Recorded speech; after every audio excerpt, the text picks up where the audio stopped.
A long time ago, there was a country called Poland. At its greatest extent, following its unification with Lithuania, her border stretched from the lands of the Rus in the east to the doorstep of the Germanic hordes in the west. As history would show, this was not a good place to be situated in the grand scheme of European geopolitics. She would be set upon by her neighbors and destroyed, carved up and dissected to fit the interests of the imperial powers around her. However, Poland was not yet lost. For all of their attempts to clamp down on the Polish people and their culture, their oppressors failed to break their spirit. In these times of troubles, many figures arose to hold almost mythical status, and one such figure is the topic of today's video. Sometimes referred to as the father of modern Poland, his life was defined by his struggle to help free his homeland.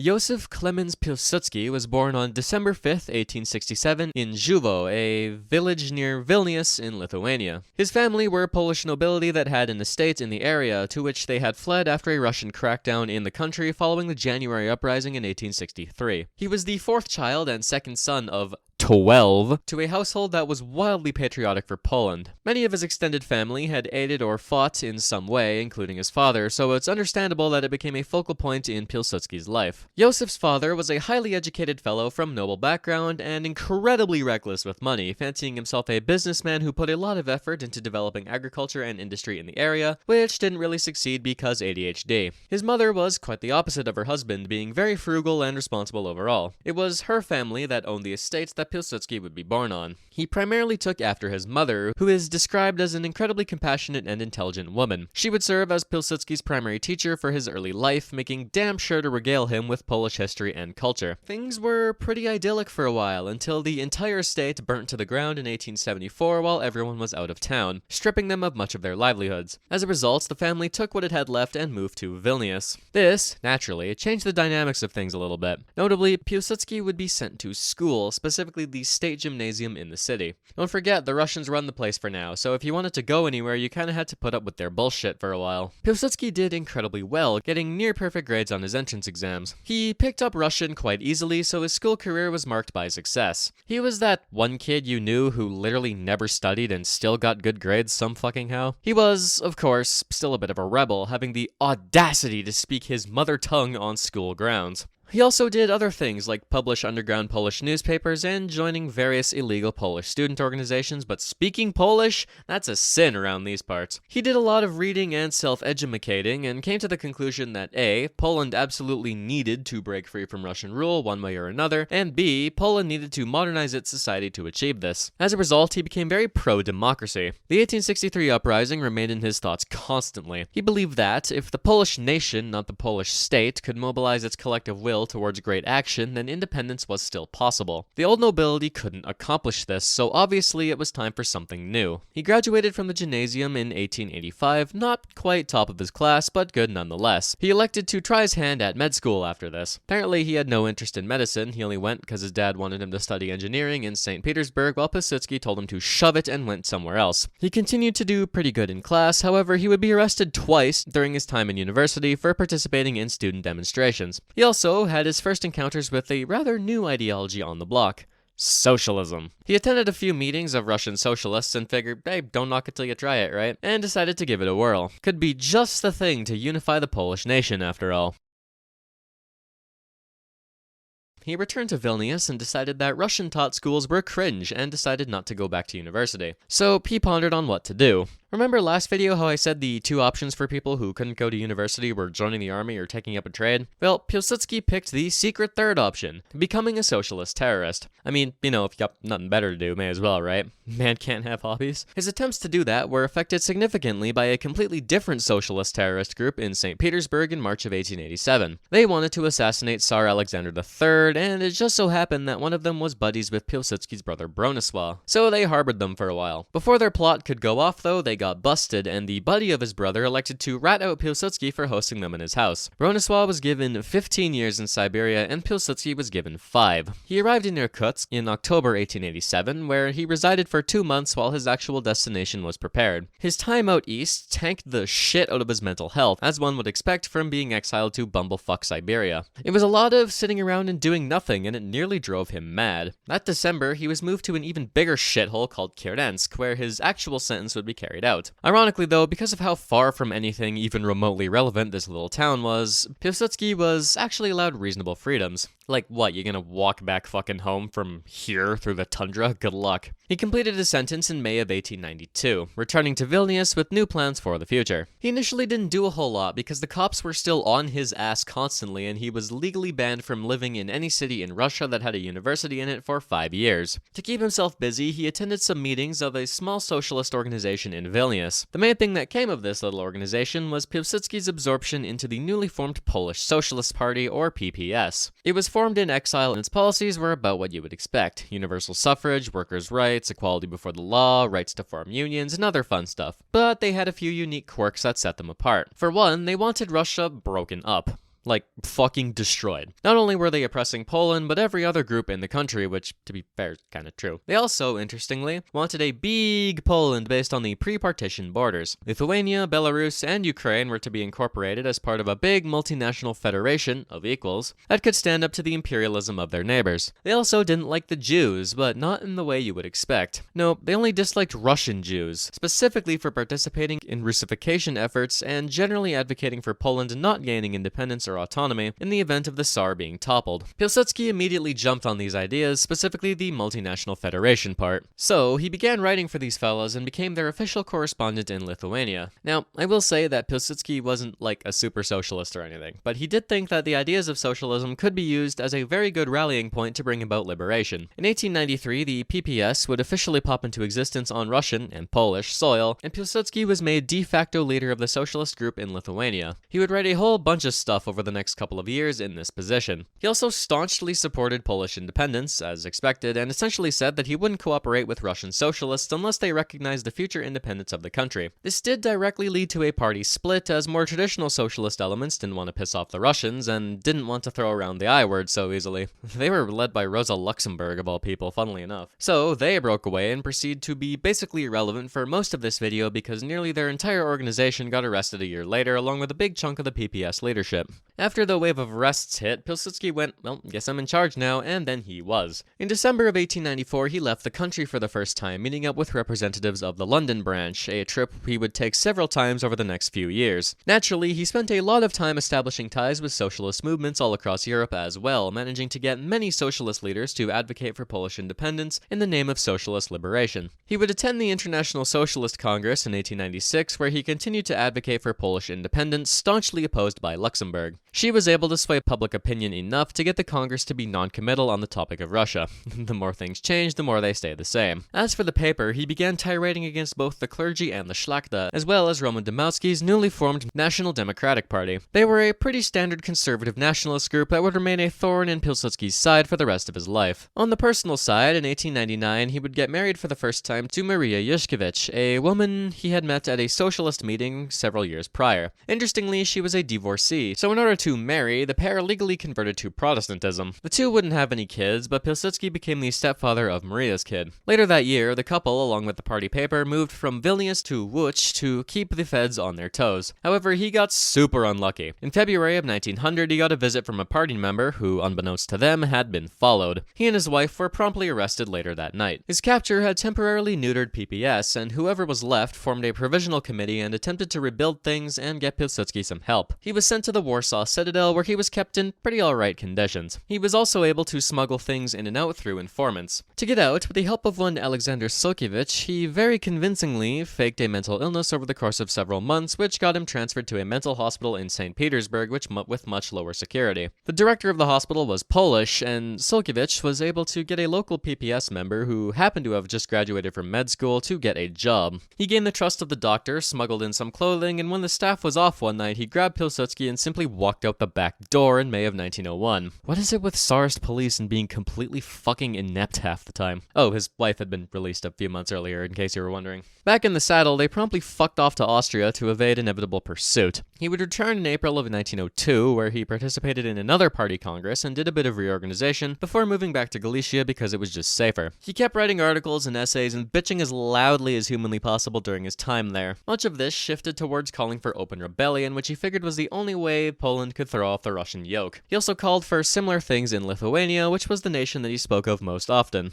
He believed that Poland and Lithuania were brother nations of sorts, and any independent Poland would require the existence of an independent Lithuania, or a Lithuania directly controlled by Poland. Much of his time over the next couple years would be dedicated to attempting to break down the barriers between Poles and Lithuanians to achieve a united struggle. However, in both these endeavors he largely failed because nationalism got in the way, and his vision of uniting the peoples of the former Commonwealth gradually slipped away over the course of the 1900s. It is here where Roman Dmowski becomes an actual character. His National Democrats were basically the only real opposition to the PPS on the ground, as they had developed considerable popular support due to advocating broader cultural nationalist themes. The two would get into considerable wars of words, with Dmowski straight up calling Piłsudski a fake socialist on multiple occasions. But as we have come to know from previous videos in this series, the times they were a-changin'. 1904, Russia goes to war with Japan. For Piłsudski, this was a perfect opportunity. Now, in extraordinary times, you gotta be willing to play dice. Any other revolutionary group would have prepared protests, resistance actions, strikes, and other actions to inhibit Russia's war effort. Piłsudski, let it be known, was not any other revolutionary. He had goals and he had vision. So, Piłsudski, the 4D chess player that he was,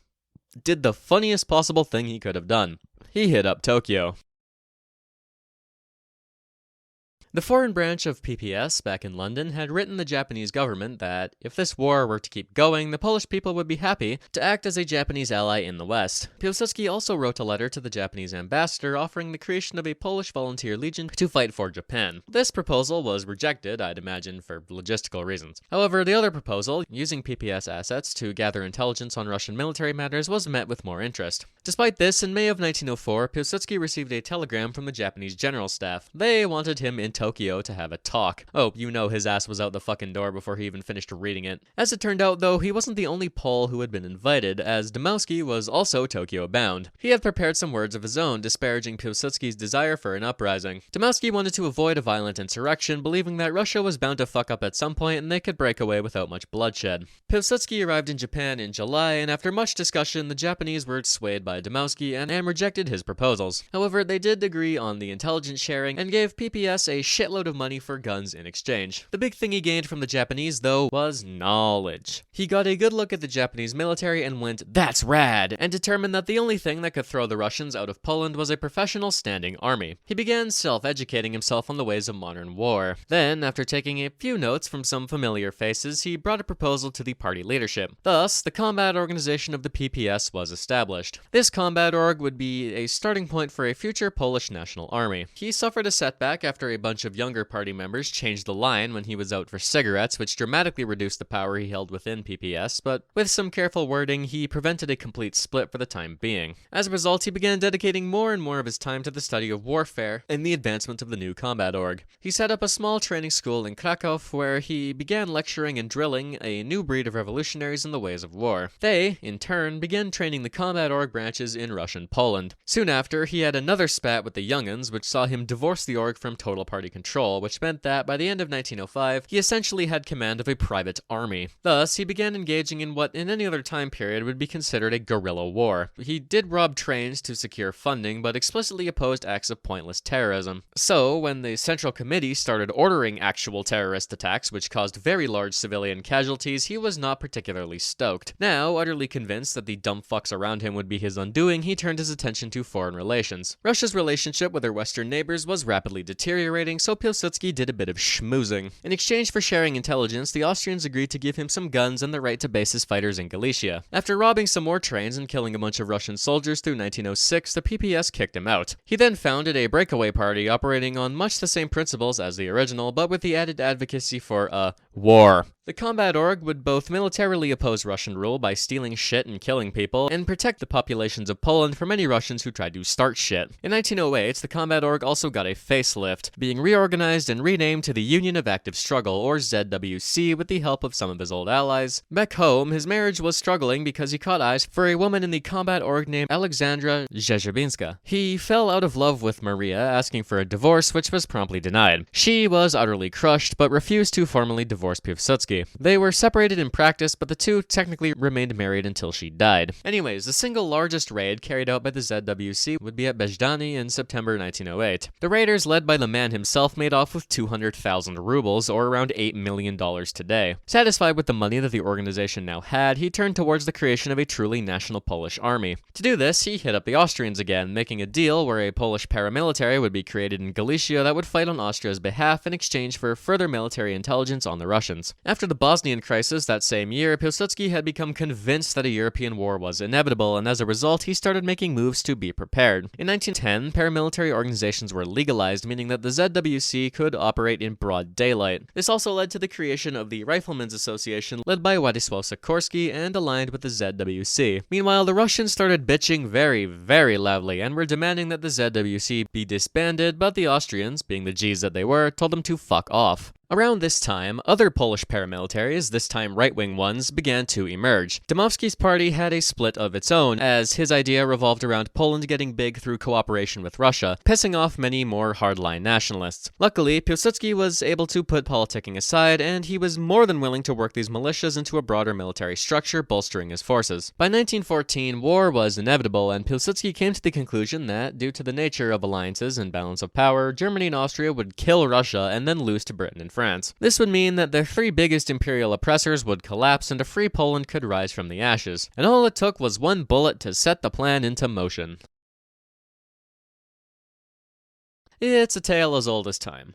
Some random Slav nobody cares about shoots some guy, and then 20 million people die. For Pilsudski, this was the best thing that had ever happened to him. As soon as the war declarations went out, he jumped into action, mobilizing his soldiers into several companies and planning an advance north. On August 12th, he occupied Kielce with basically no resistance. However, the Austrians got pissy over him doing things without permission, so he was forced to stop. They only tolerated him as long as he remained loyal, and they wanted to reduce his power as much as possible. As a result, Austria promptly formed the Polish legions, Polish army divisions led by Austrians, and essentially absorbed the Polish paramilitaries into the Austrian command structure, notably without Pilsudski's involvement. He would reluctantly comply and gave up organizational autonomy to not antagonize anyone. He suffered another setback when the Russians immediately scrambled to keep Poland loyal by promising a unified Polish nation and the possibility of home rule, not independence, if they stayed with Russia. This was right up Dmowski's alley, and the National Democrats would end up siding with Russia during the war. His first real military action came in eastern Galicia after the Russians broke through in the region. He also oversaw the retreat from Kielce that happened after the Russians broke through there too. This required a forced march through dogshit conditions in the middle of November through enemy territory, but he got his boys through and was promoted to brigadier general by the Austrians. His regiment was also upgraded to a brigade of over 5,000. He fought 2 more battles in 1914, with both being surprising victories. By leading from the front and utterly committing himself to the cause he believed in, he began to ascend to a larger-than-life figure, and the Polish people started to take notice. For the first time in a long time, Polish troops were fighting Polish battles against their biggest oppressors, and a sense of national pride began to emerge amongst the Polish legions that had not existed in many years. As you may know, Russia got fucking smoked like a Cuban cigar in 1915, and Pilsudski was damn sure to be at the forefront of this. In May of 1915, the Central Powers launched the Gorlice-Tarnów offensive, which was overwhelmingly successful, but Pilsudski was not necessarily pleased. He continued to chafe under Austrian dominion and did everything in his power to ensure Polish administration of occupied territories, but he never quite succeeded. After the Germs took Warsaw, they told him to fuck off because they didn't want the population getting any funny ideas. As a result, his brigade followed the German army east, taking heavy losses, but generally having a solid track record. On the other side of the war, Dmowski fucked off to France because the Russians were getting their asses kicked, and he would try to win the war from that side instead. Relatively satisfied with the majority of Poland being in the hands of the Central Powers, Pilsudski then turned to undermining them. They were being stubborn as shit, and as a result, Pilsudski tempered his expectations a fair bit. Regardless, he continued to advocate for Polish autonomy from Austria and Germany. He started in 1916 by converting back to Catholicism and continuing to fight with the Austrians over their control of the legions. Later in 1916, he fought the Russians some more during the Brusilov offensive, kicking the shit out of them at Kostyanivka. However, this would prove to be his last battle, and he would resign from the legion shortly after, simply being sick of Austria's feet dragging for months and months over the issue of Polish autonomy. The legions were pretty quickly reorganized into the Polish Auxiliary Corps, and for a moment it seemed that Pilsudski would never get his wish. However, factors outside of his control would alter the situation. Let's talk about Germany.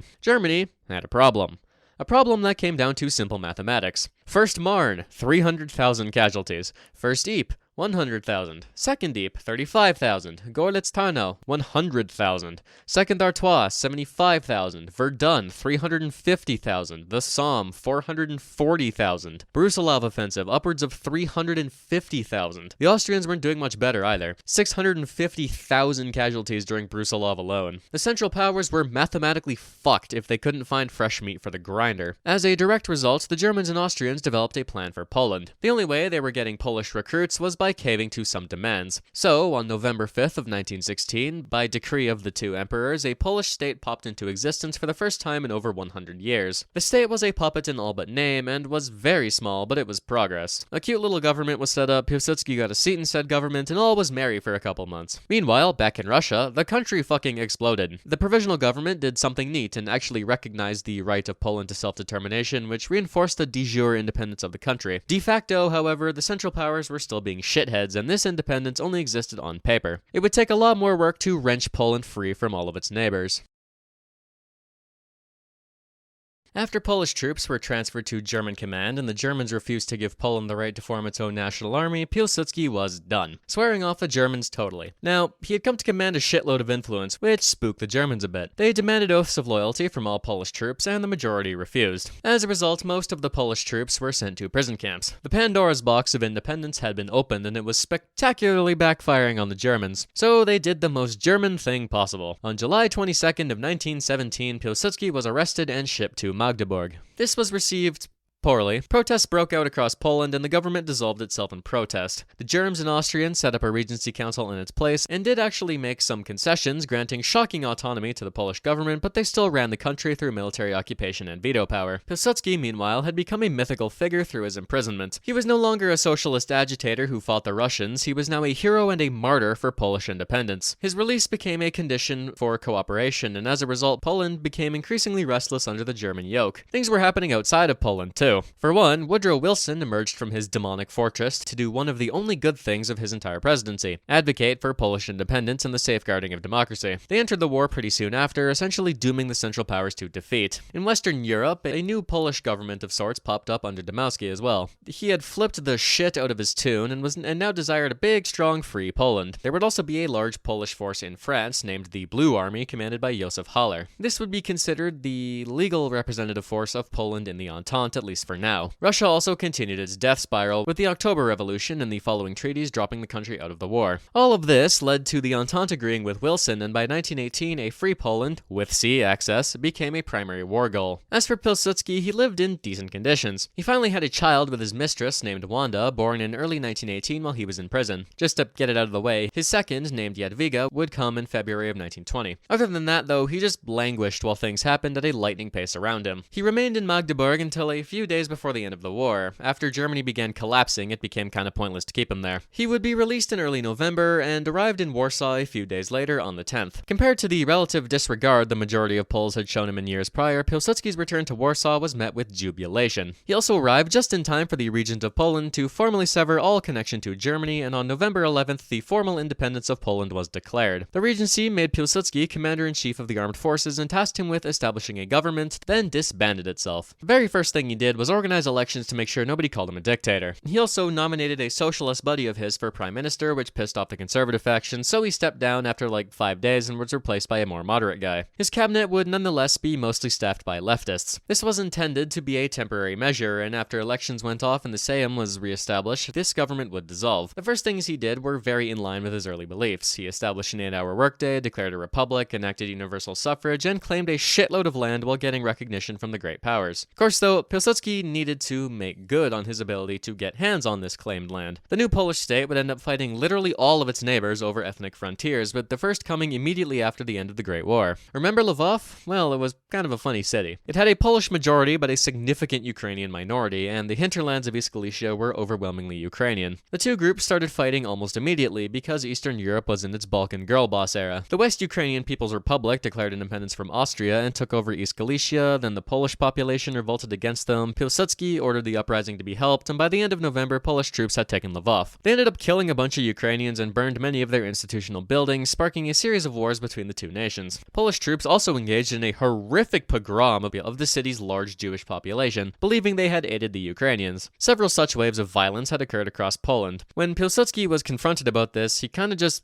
waved it through. I know, he basically said, we'll deal with it after the elections happen, but he did take some steps to protect Jewish populations by ordering the army to defend them if need be. Through December, Piłsudski had discussions with the nationalist faction over in France. He needed one Polish government to show strength to the Entente, and the 40,000 men commanded by Haller would be a nice bonus. These talks dragged on, as the nationalists had already technically been recognized as the Polish government by the French, and they were hesitant to work with Piłsudski because lay socialism bottom text. As for Dmowski, he came to really fucking hate the guy. Didn't like him for stealing his thunder. Called him a coward, a communist, a dictator, and every word in the dictionary, basically. He would only accept Piłsudski as head of state if his ass was thoroughly kissed, and his faction got de facto control of the country. Dmowski was a rather difficult chap, and gradually the Western allies warmed up to Piłsudski as he was much more liberal and generally easygoing. Didn't matter though, the nationalists were being assholes, and even attempted a coup on January 4th of 1919, which failed because Piłsudski had bodyguards. Fucking dumbasses. However, this did spook the guy enough for him to make a few concessions to the nationalists, naming Ignacy Paderewski, a nationalist, prime minister, sliding his cabinet to the right rather significantly, and giving Dmowski the right to negotiate on behalf of Poland at the Paris Conference. This became official on January 21st, with Dmowski recognizing the Polish government in Warsaw. The first Sejm elections occurred on the 26th and went by without issue, making Poland officially the newest member of the Democracy Club. Keeping his promise, he stepped down as head of state and ceded power to the Sejm. The Sejm promptly went, "We gracefully accept your decision, but given that it's a stupid-ass decision, we have decided to reinstate you as head of state until we get a constitution passed." This decision was unanimous, with even the nationalist members voting in favor. Whether he wanted it or not, Piłsudski was Poland, and everyone wanted him around to be a reliable guy who would steer the country in the right direction. The initial chaos of independence had finally subsided, and Poland was free to carve her own path in the world for the first time in a long, long time. It just had one big fucking problem.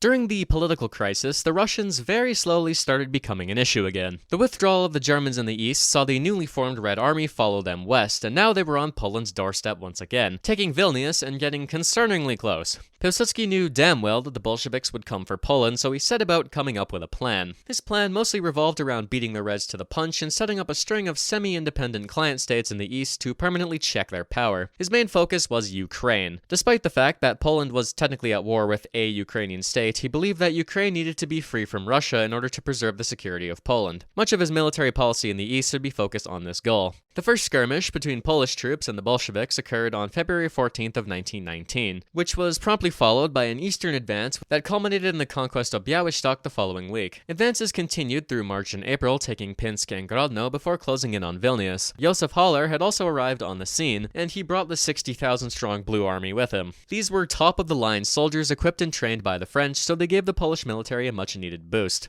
He still did want a federal state with Lithuania, but they refused, so Piłsudski went and attacked and annexed Vilnius on April 19th. The nationalism of the two countries prevented any real cooperation, and Vilnius would remain a sticking point for over 2 decades after this. The Bolsheviks attempted several counterattacks over the following weeks, but they were crushed pretty easily. Poland had 130,000 men in this part of the front by this point, and the place stabilized soon after. Piłsudski then sent Haller's army down to Galicia to fight the Ukrainians, and again, several pogroms followed the Polish advances because apparently everyone's a Bolshevik these days. These advances, combined with the anti-Semitism on display, severely strained Allied relationships with Poland, and this relationship would deteriorate further as Poles went further east. Back in Paris, Dmowski scored big with the Treaty of Versailles. Poznan and West Prussia went to Poland. He didn't get Danzig like was originally wanted, and it was instead made a free city. It also called for referendums in bits of Silesia, which almost led to another war with Czechoslovakia, but that's whatever. Poland was also required to sign a treaty recognizing the rights of its minority populations, especially Jews, and guarantee their proper treatment, but this was unfortunately not really enforced. Regardless, for the Polish state, this was absolutely massive. The country was actually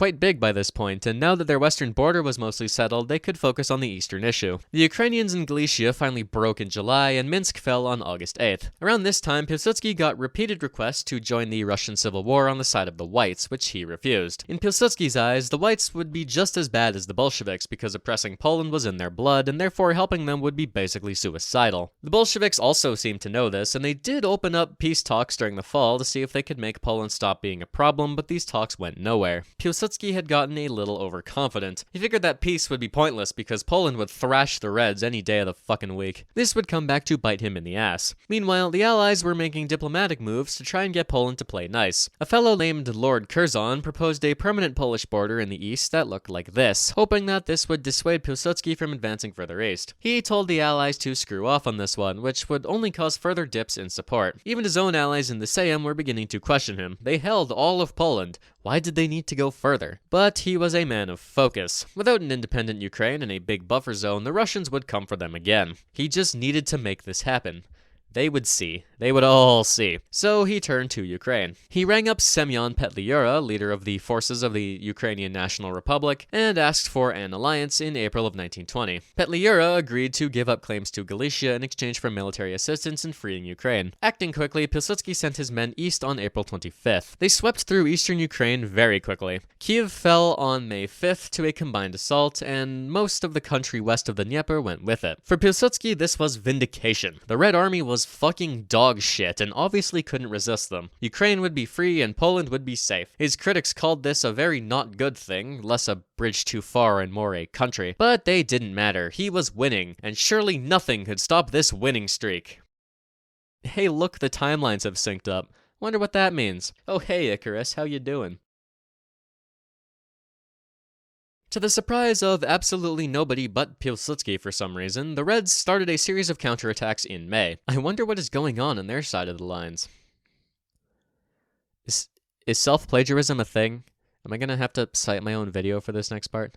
Fuck it, I'll do it anyway. You should watch the Tukhachevsky video, by the way. As established, the drive west would be carried by two army groups, Western Front Command under Mikhail Tukhachevsky and Southwestern Front Command under Alexander Yegorov and Big J. Southwestern also had the 1st Cavalry under Semyon Horse Girl Budyani. Southwest would go first, counterattacking in Ukraine. Okay, this next bit is new. Budyani smashed through the thin Polish lines very easily and kind of just went west. He made a beeline for Zhytomyr through the month of June and threatened to cut off the entire Polish army. This caused issues. Pilsudski's entire cabinet resigned following this catastrophe in a flurry of I told you so's, and the entire front line threatened to unhinge itself. Seeing this, Tukhachevsky went, alright, that's promising, let's fucking go, and decided to drop the hammer in July. His plan was very simple. He would get all of his men together in one big fucking death stack and march west super duper fast. The Polish armies were strung out along a huge front. While the two militaries were roughly equal in overall size, Tukhachevsky could more effectively concentrate his forces for decisive blows through local superiority. He knew that the longer this war went, the more likely they would be to lose it, so smashing everything that moved and walking into Warsaw was absolutely the plan. On July 4th, he sprang this plan into action and was immediately successful. The Polish military folded like a house of cards, retreating in disorder and almost being overrun and destroyed. This forced the southern Polish armies to also retreat for fear of encirclement. Minsk would fall on the 11th, Vilnius on the 14th, Grodno on the 19th, and Pinsk on the 23rd. Icarus, having flown far too close to the sun and seeing his wings melted, promptly went, fuck, shit, oh god, this isn't good, and scrambled to try and fix this. Both the Council of National Defense and an emergency unity government would be established, but he was now under constant fire for being the main person to blame for this. In July, Warsaw became host to another inter-allied mission led by the French under General Weygand, a mission that, coincidentally, also contained one Charles de Gaulle. They would be here to act as instructors and advisors, but didn't see much fighting. Tukhachevsky also continued his advance, taking Białystok and Brest-Litovsk by August 1st. Everyone was panicking now. They needed more men, more guns, more munitions, and more time. I talked a bit in the last video about why the Bolsheviks lost this war, and in this one we're going to talk about it from the Polish perspective. One of the biggest deciding factors of the war was Poland's shocking ability to mobilize troops and scramble a fucking obscene amount of defensive power on short notice. On July 1st, the Polish Volunteer Army was established under command of Józef Haller. It did what it said on the tin. It was an army of volunteers. Poles came out in droves, with over 100,000 volunteering over the next few months. They also conscripted the shit out of people. Can you hold a gun? How about farm implements? Then you're a soldier.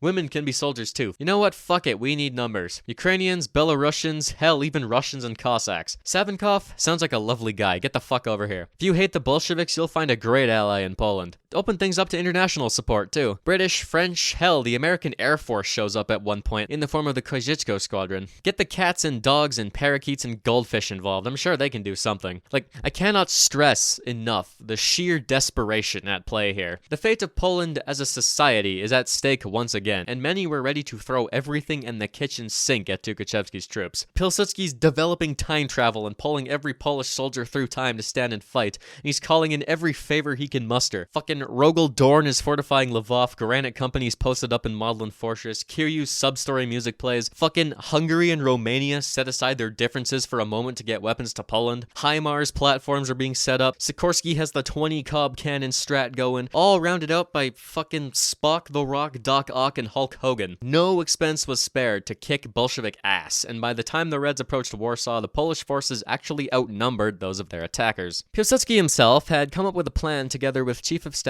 Tadeusz Rozwadowski. If you recall from the last video, the Bolshevik lines look kinda like this by August. The point between Tukhachevsky and Budyani was held together by the Mozir group, which was like 10 guys and a cute puppy that they found. This was correctly identified as a colossal weak point. So, the plan was to draw Tukhachevsky's northern forces as far west as possible using Sikorsky's 5th Army as bait, beef up 1st Army around Warsaw to lock the center in combat, then send everyone else south to crash through the poorly guarded flank. It was very risky. The north would be essentially unguarded with the exception of some city garrisons along the Vistula, and this also required the center to not crack during the several days required to prepare the attack. But if it worked, the Reds were screwed. The date was set for August 16th. On the 12th, all hell broke loose. Sikorsky's troops were driven back to the banks of the Vistula and a series of desperate battles for the crossings began. Several attacks on Modlin Fortress were repulsed, while the center bent dramatically. The Reds took Zimmerman on the 14th and broke into the suburbs of Warsaw on the eastern bank of the Vistula. 5th Army nearly shattered completely, but arrayed by the legionary Uhlans, destroying a vital Red Army communications post, and a desperate counterattack on the 14th by the 5th saved the situation, throwing the Bolsheviks away from Modlin and neutralizing an entire army group in the north. Things were still tenuous though, and the Reds were within breathing distance of the capital. Foreign diplomats had fled and panic swept the civilian population. It looked like Poland would break. Tukhachevsky would have his prize.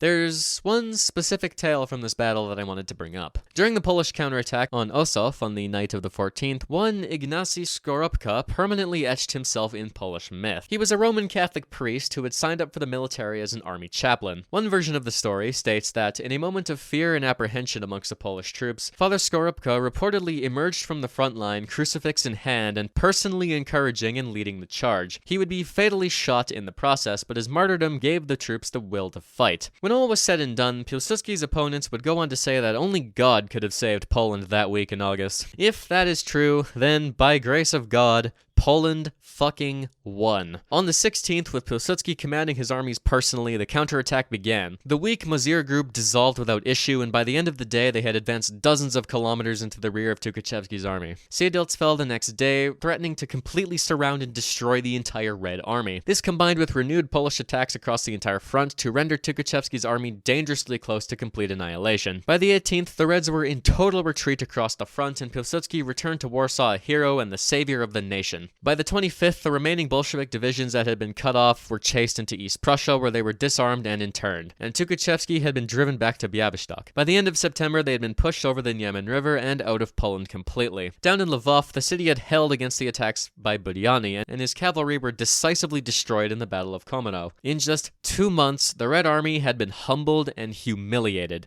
and Poland had smashed the Red Tide. If I had a nickel for every time Poland saved Europe from an existential threat only to be betrayed and destroyed by the people they had saved, I would have 2 nickels. Which isn't a lot, but it's weird that it happened twice. Anyways, the Treaty of Riga that followed the end of the war set the Polish border at that familiar line that would remain until World War II. All told, Piłsudski didn't get what he wanted, as this land was hard to defend without a free Ukraine on the other side of it, but he had to stick with it nonetheless. This largely ended the series of wars Poland had gotten involved in after its independence. Finally, a truly free Poland could make its way in the world relatively unheeded for the first time in over a century.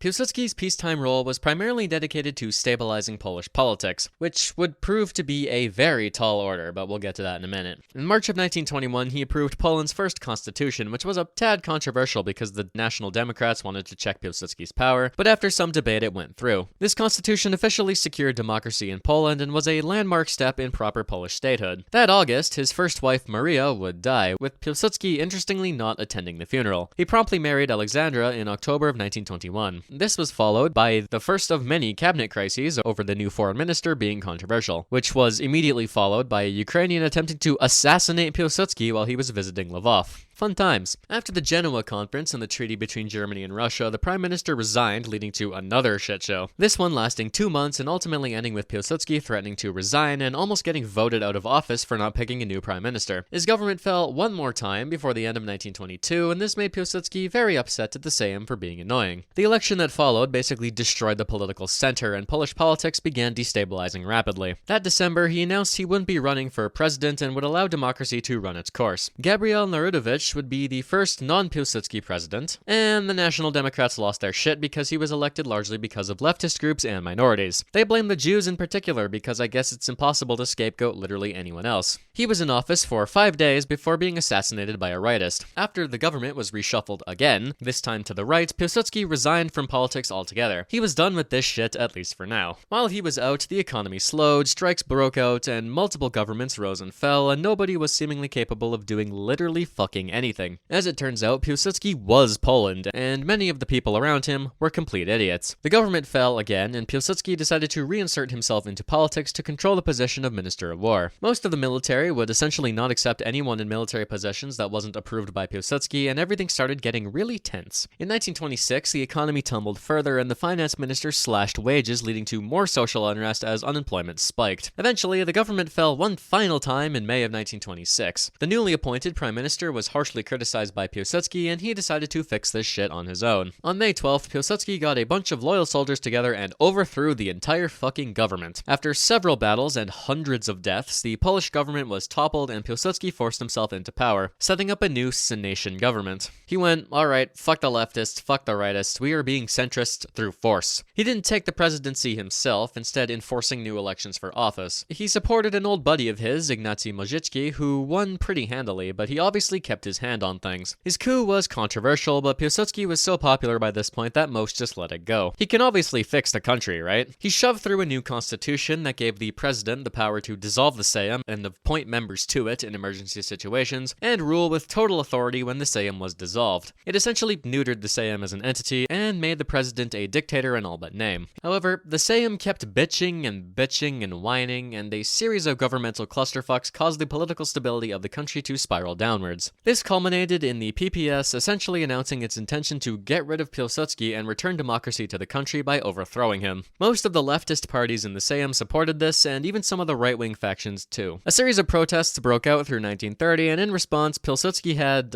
a moment. Mościcki dissolved the Sejm, and on September 1st of 1930, Piłsudski directly ordered the arrest of 14 deputies. Over the next few months, thousands of people would get arrested for varying degrees of dissent. If he wasn't a dictator before, he sure as shit was now. With his opposition completely eradicated, he finally got his majority and could theoretically lead the country without resistance.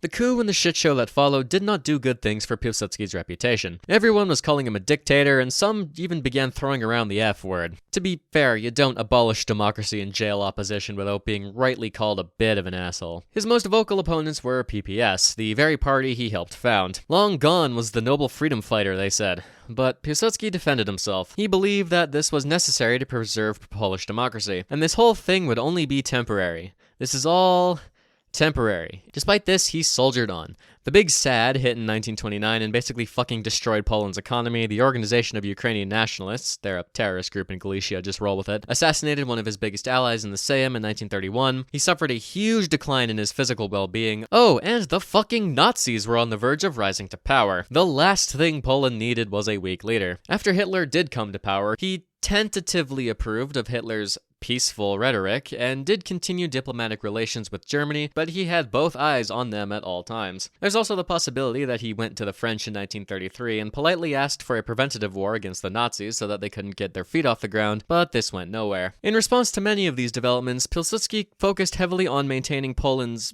delicate position in the international space. Clowns to the left and jokers to the right, you know? He used his influence to persuade the French towards continued cooperation and managed to sign non-aggression pacts with both the Soviet Union and the Nazis in acts of pretty damn brilliant diplomacy. He didn't actually think they would last. He was old, but he wasn't fucking stupid. He just wanted to give the country as much time to prepare as possible. Of course, this did lead to some interesting circumstances. All diplomatic talks gotta have visits, and the ones with the Nazis were no exceptions. In June of 1934, Reich propaganda minister Paul Joseph Goebbels visited Warsaw. It wasn't an official state visit, as he was invited to give a talk at a university, but he still had a meeting with Pilsudski regardless. The main reason I bring this up is because I wanted to show you this picture. This fucking picture is just so...